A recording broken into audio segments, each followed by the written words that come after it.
Hello दोस्तों, एक बार पुनः आपका स्वागत करता हूं मुसाफिर एग्रीकल्चरिस्ट के यूट्यूब परिवार में। जैसा कि आप सभी को पता है, अपन टॉपिक वाइज PYQ सीरीज देख रहे हैं। तो आज का जो अपना टॉपिक होने वाला है, ये टॉपिक है अपना मिल्क के ऊपर। जैसा कि आप सभी को पता है, ये एनिमल हस्बेंड्री का एक टॉपिक है। एनिमल हस्बेंड्री को अगर अपन बेसिकली देखें तो 4 टॉपिकों में डिवाइड करते हैं, जिसमें से हर टॉपिक से 4 से 5 क्वेश्चन अपने को देखने को मिलते हैं। चार टॉपिक कौन कौन से हो जाएंगे? पहला हो जाएगा अपना जनरल एनिमल हस्बेंड्री, दूसरा हो जाता है मिल्क वाला, तीसरा हो जाता है पशुओं की नस्लें, और चौथा हो जाता है उसमें डिजीज़, बीमारियों वाला। तो आज जो मिल्क वाला टॉपिक अपन देख रहे हैं, इसमें अपन 4 से 5 क्वेश्चन ये कवर करता है, जो अपने को वहाँ देखने को मिलेंगे। आइए बिना समय गंवाए स्टार्ट करते हैं। पहला क्वेश्चन है, इसे दुग्ध शर्करा भी कहा जाता है। किसे कहा जाता है? आप आंसर दीजिए। कैटलेज, एमाइलेज, लैक्टेज या लैक्टोज? तो इसमें अपन ज़्यादा टाइम वेस्ट नहीं करेंगे। कौन सा राइट आंसर हो जाएगा? लैक्टोज। कंफ्यूज करने के लिए इसने क्या डाला? लैक्टेज। ये JET 2019 का क्वेश्चन है, ध्यान रखना। लैक्टोज हो जाएगा दुग्ध शर्करा। अब लैक्टोज किससे मिलकर बनी होती है? तो ग्लूकोज प्लस गैलेक्टोज से मिलकर बनी होती है, यानी कि द्विशर्करी कार्बोहाइड्रेट होता है। लैक्टोज के कारण ही दूध में मीठापन देखने को मिलता है। आगे बढ़ते हैं। गाय के दूध में पीलापन इसके कारण होता है। किसके कारण गाय के दूध का पीलापन माना जाता है दोस्तों? तो आप सभी को पता है, केसिन के कारण सफ़ेद रंग होता है, कैरोटीन के कारण कौन सा रंग हो जाएगा? पीला। B option correct. आगे बढ़े। गर्बर विधि से वसा प्रतिशत ज्ञात करने के लिए दूध की कितनी मात्रा प्रयुक्त की जाती है? तो राइट आंसर क्या होगा? 10 ml, 10.25 ml या 10.75 ml या 11 ml? क्या हो जाएगा राइट आंसर इसका? जैसा कि मैं आपको बता दूं, अगर अपन क्या है, दूध का आपेक्षिक घनत्व ज्ञात करते हैं, दूध की अम्लता परीक्षण ज्ञात करते हैं, तो उसमें 10 ml दूध लेते हैं। जबकि अपने को गर्बर विधि से वसा प्रतिशत ज्ञात करना हो, यानी कि ब्यूटायरोमीटर से, तो अपने को कितना मिल्क लेना पड़ेगा? 10.75 ml, मिलीलीटर। आगे बढ़ते हैं। दूध में किस तत्व की कमी पाई जाती है? तो किस तत्व की कमी पाई जाती है दूध में? राइट आंसर क्या होगा? बताइए।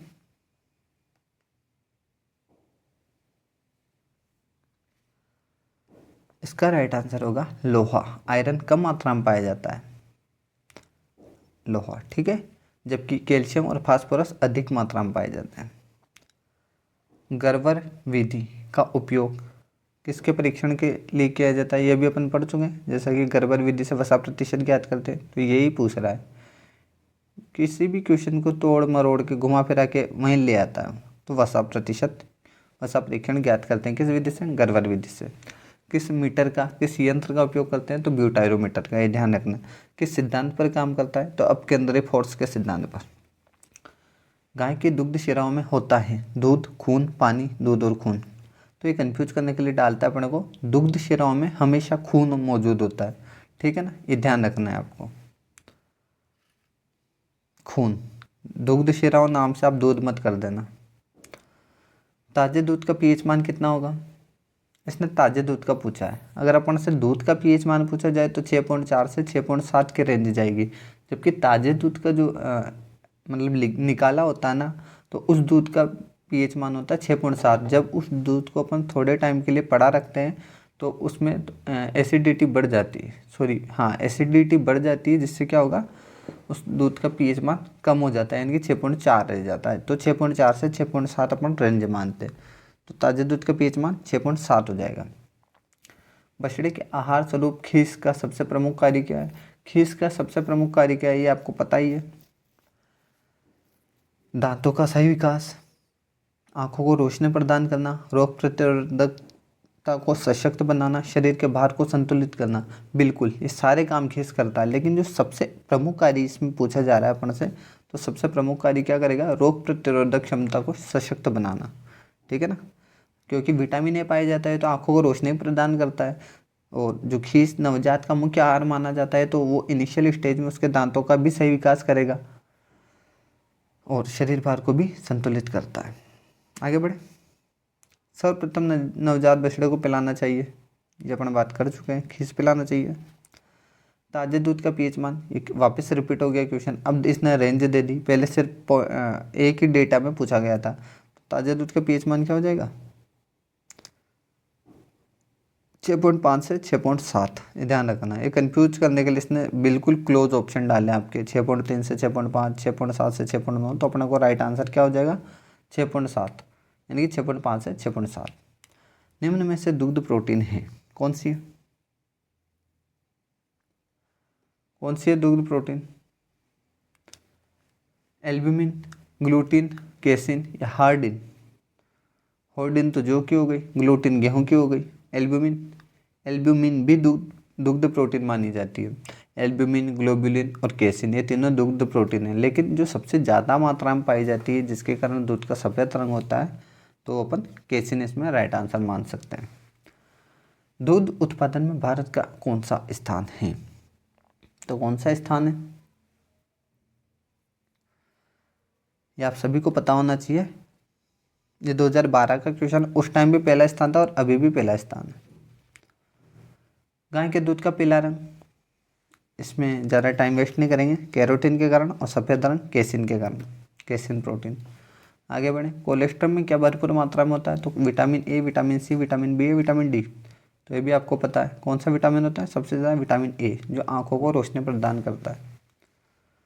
ब्यूटाइरोमीटर का प्रयोग किसे मापने के लिए किया जाता है, विशिष्ट घनत्व यानी कि स्पेसिफिक हीट, दूध का चिकनाई अंश यानी कि वसा, दूध में कैल्शियम का अंश या दूध में लैक्टोज का अंश। ब्यूटाइरोमीटर का यूज हो जाता है अपना दूध की चिकनाई का अंश यानी कि दूध में वसा प्रतिशत।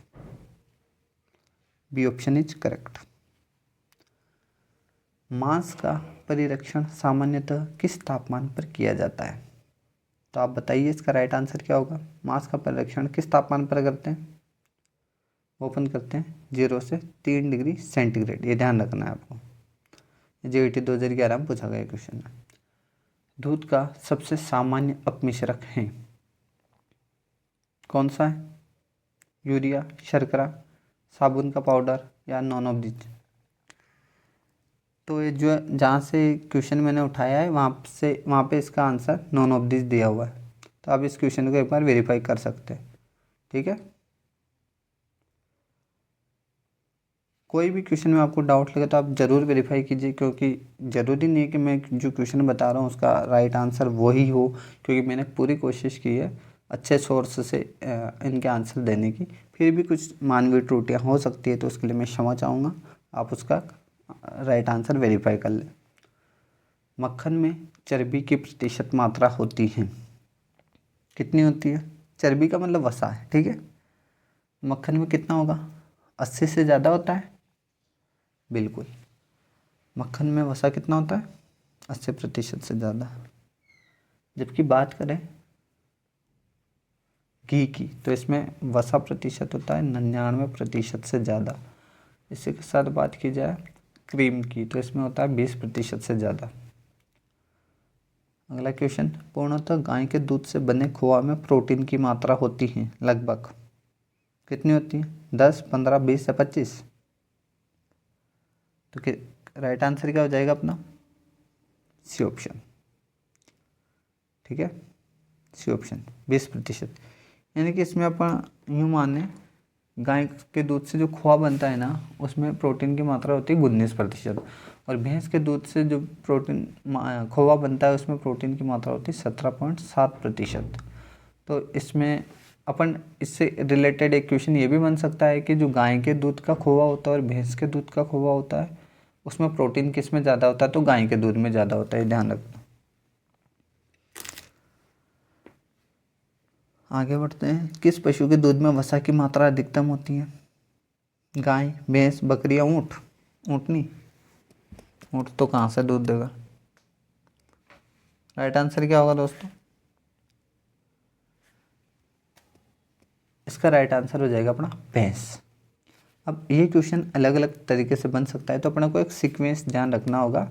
मैं आपको सीक्वेंस बता दूं, सबसे ज़्यादा जो वसा होती है ना वो होती है शीप, ठीक है, इसका मतलब शीप यानी कि भेड़। सबसे कम वसा होती है काऊ यानी कि गाय। शीप के बाद नंबर आता है बफेलो यानी कि भैंस, ठीक है। इसके बाद आता है ऊँटनी यानी कि कैमल, और इसके बाद में कौन सा बचा अपना, गोट, बकरी। तो ये ट्रिक आपको ध्यान रखनी है, सीक्वेंस ध्यान रखना। ऑप्शन में जो चीज़ मिलती है उसके अकॉर्डिंग अपना आंसर जाएगा। अगर ऑप्शन में भेड़ होता तो आंसर राइट चला जाता, ठीक है ना। आगे बढ़ते हैं। दूध से क्रीम को किस विधि द्वारा पृथक किया जाता है? किस विधि से पृथक करते हैं? सेंट्रीफ्यूगल फोर्स, हिंदी में क्या बोलेंगे, आपके अंदर ही बल, ये ध्यान रखना। दूध की गुणवत्ता का निर्णय करने में किसका अनुमान लगाने के लिए लेक्टोमीटर का प्रयोग करते हैं? तो लेक्टोमीटर द्वारा क्या ज्ञात किया जाता है, बहुत सी बार पूछा जाता है, आपेक्षिक घनत्व। क्षारीयता और अम्लीयता को तो पीएच मीटर से माप लेते हैं, और आपेक्षिक घनत्व को लेक्टोमीटर से, और वसा को ब्यूटाइरोमीटर से। क्लियर। गाय के दूध का पीलापन किसकी अधिकता का संकेत है? तो ये वापस रिपीट हो गया क्वेश्चन, कैरोटीन के कारण पीलापन और सफ़ेद केसिन के कारण। क्लियर। ब्यूटाइरोमीटर से क्या मापा जाता है? बार बार क्वेश्चन रिपीट होते हैं हर एग्जामों में, ठीक है ना, आपको ध्यान रखना है। तो क्या हो जाएगा इसका राइट आंसर? गाय के दूध का पीलापन, सॉरी, ब्यूटाइरोमीटर से क्या मापेंगे, दूध का वसा प्रतिशत, लेक्टोमीटर से आपेक्षिक घनत्व। आगे बढ़े। दूध के निम्न उत्पादों में से कौन से उत्पाद में वसा की मात्रा सर्वाधिक पाई जाती है? तो वसा की मात्रा सबसे ज़्यादा किस में होगी, घी में।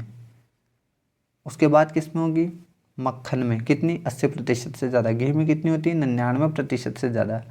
और इसमें क्रीम में कितनी होगी, तो 20% से ज़्यादा है। ध्यान रखना तीनों का सीक्वेंस। आप एक काम करना, दूध का जो भी उत्पाद है जिसमें ज़्यादा प्रोटीन या जिसमें ज़्यादा वसा पाई जा रही हो उसका एक सीक्वेंस बना लेना, क्योंकि इस बार आपसे ये पूछा जा सकता है सीक्वेंस में, ठीक है ना। उच्च गुणवत्ता का खोआ बनाने के लिए किसका दूध अच्छा माना जाता है? खोआ या मावा बनाने के लिए किसका दूध अच्छा मानते हैं? भैंस का दूध अच्छा माना जाता है। तो गाय का दूध किसके लिए अच्छा मानते हैं? बताइए, आप आंसर दीजिए।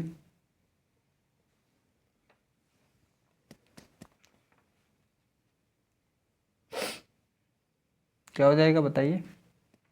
छेना। गाय के दूध का अच्छा प्रोडक्ट कौन सा बनता है? छेना अच्छा बनता है, जबकि भैंस के दूध का खोआ अच्छा बनता है। क्लियर। आगे बढ़ते हैं। दूध की शर्करा कौन सी हो जाएगी? वही लैक्टोज, किससे मिलकर बनती है? Glucose plus galactose. दूध का आपेक्षिक घनत्व ज्ञात करने के लिए, आपेक्षिक घनत्व वही वापस आ गया, लेक्टोमीटर। निम्नलिखित में से कौन सा कोलेस्ट्रॉल में सबसे अग्रणी है? सबसे ज़्यादा खीस में क्या पाया जाता है? कोलेस्ट्रॉल को हिंदी में खीस बोला जाता है। सबसे ज़्यादा खनिज या विटामिन पाया जाएगा, लैक्टोज, कार्बोहाइड्रेट या वसा।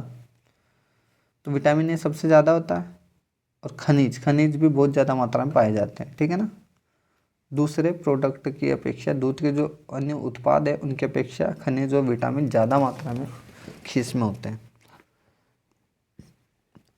वापस वही क्वेश्चन, गाय के दूध का पीला रंग। मैंने ऐसे बहुत सारे क्वेश्चन थे जिन्हें वापस जो रिपीट हो रहे थे बार बार,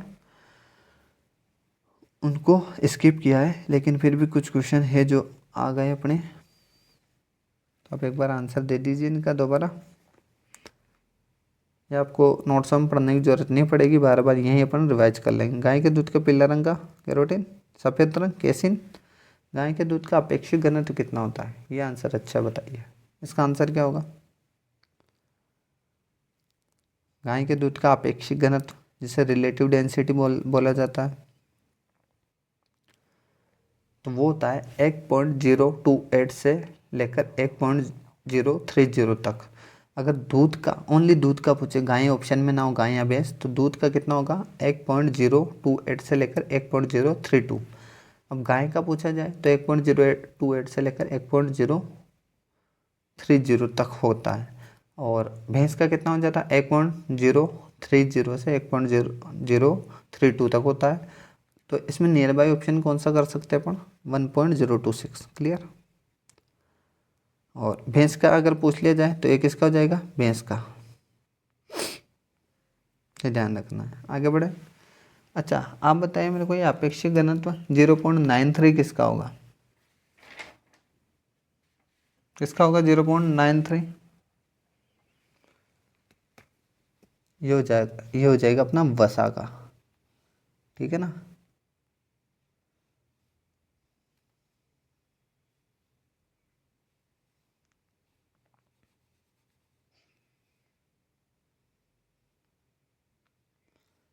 ये अपना वसा का हो जाता है, ये ध्यान रखना। आगे बढ़े। दूध नमूने में गाय दूध तथा भैंस दूध की पकड़ होती है, यानी कि अगर गाय के दूध में भैंस का दूध मिलाया गया है तो अपन कैसे पता लगाए, तो कौन सा टेस्ट होता है, हंसा परीक्षण। आयोडीन परीक्षण किसकी जांच करता है, स्टार्च की जांच करता है। यानी कि स्टार्च की जांच के लिए कौन सा परीक्षण करते हैं, दूध में अगर स्टार्च मिलाया गया है तो आयोडीन परीक्षण करते हैं। और नाइट्रेट परीक्षण किसके लिए किया जाएगा, अगर दूध में वर्षा का जल मिलाया गया हो, यानी कि जो बरसात का पानी होता है ना वो मिलाया गया हो, तो नाइट्रेट परीक्षण किया जाएगा। क्लियर। तो अपना राइट आंसर कौन सा हो जाएगा, हंसा परीक्षण। आगे बढ़े। जिस दूध में वसा नहीं होती उसे कहते हैं, सपरेटा दूध कहते हैं हिंदी में, लेकिन इंग्लिश में नाम आ गया तो क्या करेंगे अपन, टोंड मिल्क। नहीं, टोंड मिल्क में वसा होती है, कितनी होती है सर, टोंड मिल्क में 3% वसा होती है और 8.5% एसएनएफ होता है, सॉलिड नॉट फैट, यानी कि वसा रहित ठोस। तो अपना राइट आंसर क्या होगा, जिस दूध में वसा नहीं होती उसे सपरेटा दूध या स्किम्ड मिल्क कहा जाता है, ध्यान रखना। गाय के दूध में वसा की औसत मात्रा कितनी होती है, तो कितनी होती है, इस बुक में इसका राइट आंसर 3.5% माना गया है, यानी कि अपन यूँ कह सकते हैं कि 3 से 4% होती है। लेकिन कभी ऑप्शन चेंज कर दे तो वहाँ अपने को प्रॉब्लम आती है। तो आप 3.5 से 4 रेंज ध्यान रख सकते हो, 3.5 से 4.5, ठीक है ना। तो एक्चुअल में जो रेंज होती है वो 3.5 मान सकते हो आप। ताज़े दूध में अम्लता प्रतिशत कितना होगा, मैं आपको दोबारा बता दूं कि जो क्वेश्चन में आपको डाउट लगे वो आप वेरीफाई ज़रूर कर लें, क्योंकि क्या पता वही क्वेश्चन एग्ज़ाम में आ जाए और आपको उसको या तो छोड़ने की नौबत आए या फिर आप उसको गलत करो, उससे बढ़िया है आप उसको वेरीफाई करके जाए। ताज़े दूध में अम्लता प्रतिशत कितना होता है, कितना होता है बताइए जल्दी, इसका आंसर क्या होगा। तो ताज़े दूध में जो होता है अम्लता प्रतिशत 0.14 से लेकर 0.16 होता है। अब अम्लता आगे बढ़ती जाती है 0.16, फिर इसकी दही की बात करें तो उस पर 0.20-30 तक जाती है, खिसकी जाती है आगे। तो शुरू में जो 0.14 से 16 की रेंज है अपनी, तो 0.14 इसका राइट आंसर हो जाएगा। कहीं बुक में 0.12 भी दिया होगा, लेकिन ऑप्शन के अकॉर्डिंग अपना राइट आंसर यही जाएगा। वसा परीक्षण के लिए ब्यूटाइरोमीटर में दूध की मात्रा कितनी ली जाती है, तो अम्लता परीक्षण के लिए तो मैं बता चुका हूँ 10 ml, लेकिन ब्यूटाइरोमीटर जो वसा परीक्षण करते हैं वहाँ पर दूध की मात्रा ली जाती है 10.75 ml, ध्यान रखना। दही जमने के लिए उपयुक्त तापमान कितना होगा, तो अपन दही को 70 से 75 डिग्री सेंटीग्रेड पर गर्म करते हैं 15 मिनट के लिए, और उसके बाद उसमें क्या मिलाते हैं, अम्ल डालते हैं, लैक्टिक एसिड बैक्टीरिया डालते हैं। तो उसको कितने टेम्परेचर पर ठंडा करते हैं वो वाला टेम्परेचर पूछा जा रहा है। तो दही जमने के लिए 21 डिग्री सेंटीग्रेड 21। क्लियर। दूध मापी में निशान लगे होते हैं, दूध मापी का मतलब इससे आशय इलेक्ट्रोमीटर का, तो उसमें कहाँ से कहाँ तक निशान लगे होते हैं, तो इसका राइट आंसर 0 से 40। क्लियर। किस पशु के दूध में इंसुलिन की मात्रा ज़्यादा होती है, भैंस, गाय, बकरी या ऊँट, बताइए। तो अपना राइट आंसर हो जाता है इसमें ऊँटनी के दूध में इंसुलिन की मात्रा और विटामिन सी की मात्रा ज़्यादा होती है। टोंड दूध में उपस्थित वसा और एसएनएफ का मतलब होता है वसा रहित ठोस, सॉलिड नॉट फैट इसको बोला जाता है, की प्रतिशत मात्रा होती है। टोंड एक तो होता है टोंड दूध, एक होता है डबल टोंड दूध, एक होता है स्टैंडर्डाइज्ड मिल्क। तो ये अलग अलग टाइप के मिल्क है, आप टोंड दूध और डबल टोंड दूध का ध्यान रखें, ये बार बार पूछा जाता है। तो टोंड दूध में कितनी होगी, 3% वसा और 8.5% SNF होता है। जबकि डबल टोन्ड दूध में 3 का आधा कर दो, टोन्ड का आधा यानी कि वसा कितनी हो जाएगी 1.5, ये डबल टोन्ड दूध में, ठीक है ना, डबल टोन्ड मिल्क। क्लियर, ध्यान रखना। दूध में उपस्थित वसा का पता किस विधि द्वारा लगाया जाता है? वसा का पता गर्बर विधि से। भैंस और गाय के दूध की मिलावट का पता हंसा परीक्षण से, ठीक है, हंसा टेस्ट से। और स्ट्रिपिंग नकलिंग क्या है? स्ट्रिपिंग चुटकी विधि होती है, दूध निकालने की विधि होती है, जो छोटे थन वाले पशुओं में और पूर्णतया दुग्ध दोहन हेतु उपयोगी है। जबकि नकलिंग विधि क्या है? ये अंगूठा विधि होती है, जिसमें दोषपूर्ण विधि मानी जाती है, और इस विधि से दूध निकालने पर पशु के थन में गांठें पड़ जाती है, थनैला रोग होने की संभावना होती है। तो ये ध्यान रखना है। अपना गर्बर विधि राइट आंसर हो जाएगा।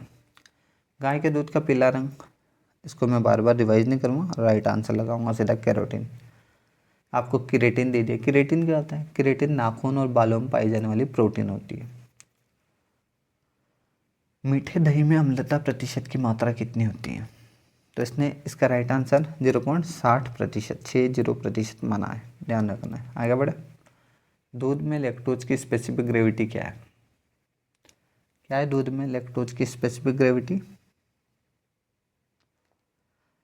1.66। तो ये तो हो गई बात लैक्टोज की। अगर मैं आपसे पूछूं स्पेसिफिक ग्रेविटी का मतलब समझ रहे हो आप?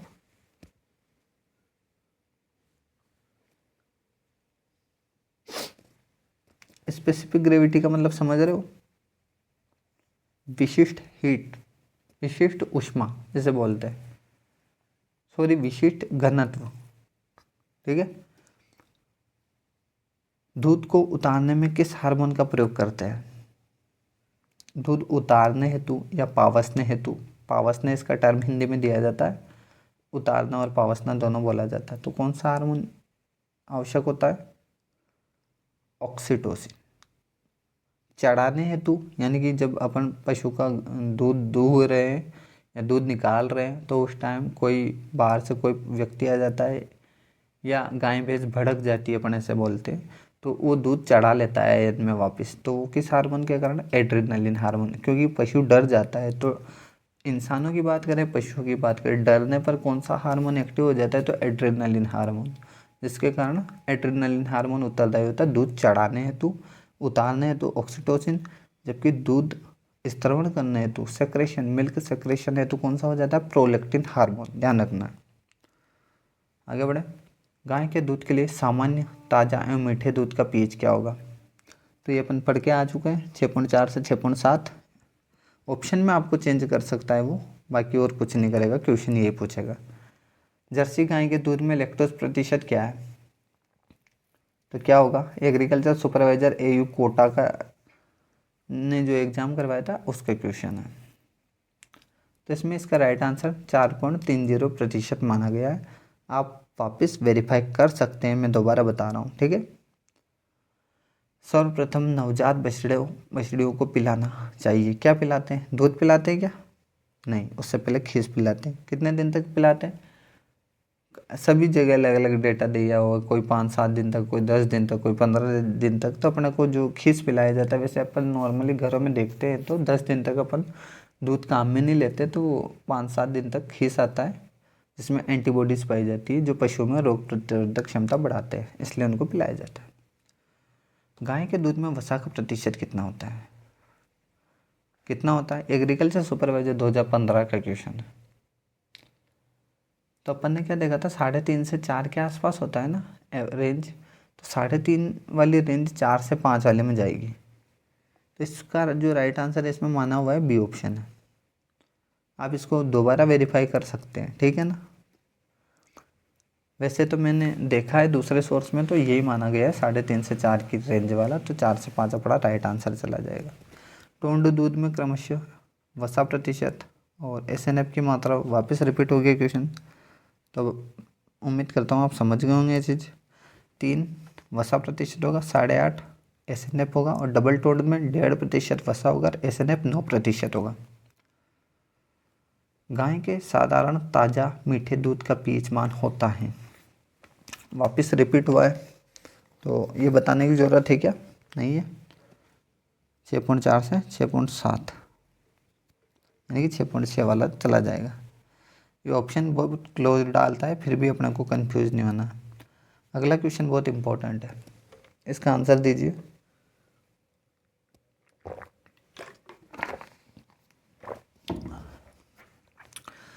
साधारणतः घी में सेपोनिफिकेशन मान यानी कि हिंदी में बोले तो साबुनीकरण मान किससे कम नहीं होना चाहिए? घी का सेपोनिफिकेशन मान कितना होना चाहिए?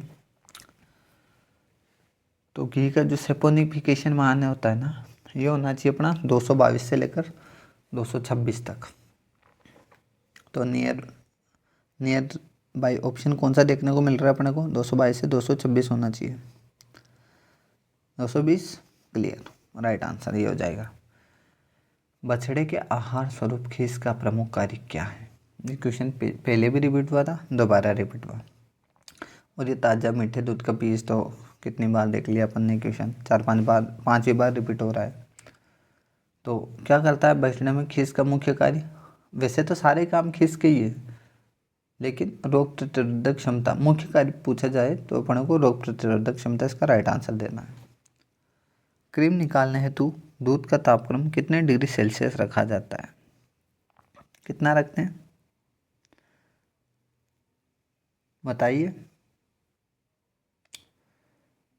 वैसे तो आपको क्वेश्चन में दे दिया है, लेकिन ये वहाँ पर नहीं दिया हुआ था, यहाँ पे मैंने जिस सोर्स से क्वेश्चन लिया है उसमें मेंशन किया है।